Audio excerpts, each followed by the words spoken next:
আমার পেছনে দেখতে পাচ্ছ এই দোকানটা, এই দোকানটার লোকেশন আমি খুঁজে বেড়াচ্ছি 15-20 মিনিট হয়ে গেল, এখনো পর্যন্ত কিন্তু আমি লোকেশন ঠিকঠাক দেখাচ্ছে না অ্যাপে। দোকানটা হচ্ছে এটা, কিন্তু লোকেশন এখানে থাকারই কথা, কিন্তু লোকেশন একবার দেখাচ্ছে এদিকটায়, একবার দেখাচ্ছে এই দিকটায়। তো আমি এইখানটা মোটামুটি 4 পাক ঘুরলাম, তো এখনো পর্যন্ত লোকেশন ঠিকঠাক আপডেট পাচ্ছি না গো।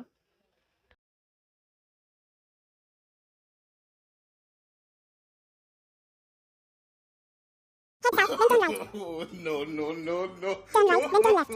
Turn left, then your destination will be on the right. লোকেশনটা দাঁড় করিয়েছে দেখো, তো মেন রাস্তা থেকে অনেকটা দূরে, একদম পুকুরে পাড়ে এইখানে লোকেশন দেখাচ্ছে। তো এইখানে 70 মিটার ভেতরে আমি এইখানে এলাম। তো দোকান থেকে আমি মোটামুটি 500-600 মিটার দূরে এসেছি। এখানে মেন রাস্তা, এখানে পুকুর আছে। তো এইখানে লোকেশন দেখাচ্ছে, এইখানে লোকেশন আপডেট দেখাচ্ছে। তো এগুলো যে কী করে হয়, লোকেশন আপডেট আমি করি, দোকানটা থেকে লোকেশন আপডেট করা আছে।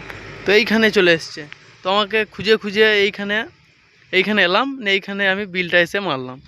আমাদের কোম্পানির রুলস 100 মিটারের মধ্যে যে কোনো দোকানে বিল মারতে হবে। তো আমি তো ঘুরে ঘুরে আলা মারা পুরো, তো এতক্ষণে আমি দোকানটা খুঁজে পেয়েছি। দেখো দোকানটা আমি কোথায় খুঁজে পেয়েছি, একদম পুকুরে পাড়ে। অডিয়েন্সে যারা কাজ করে তারাই একমাত্র জানে যে এর জ্বলন কতটা। দেখো ভুলভাল লোকেশন দেখাচ্ছে।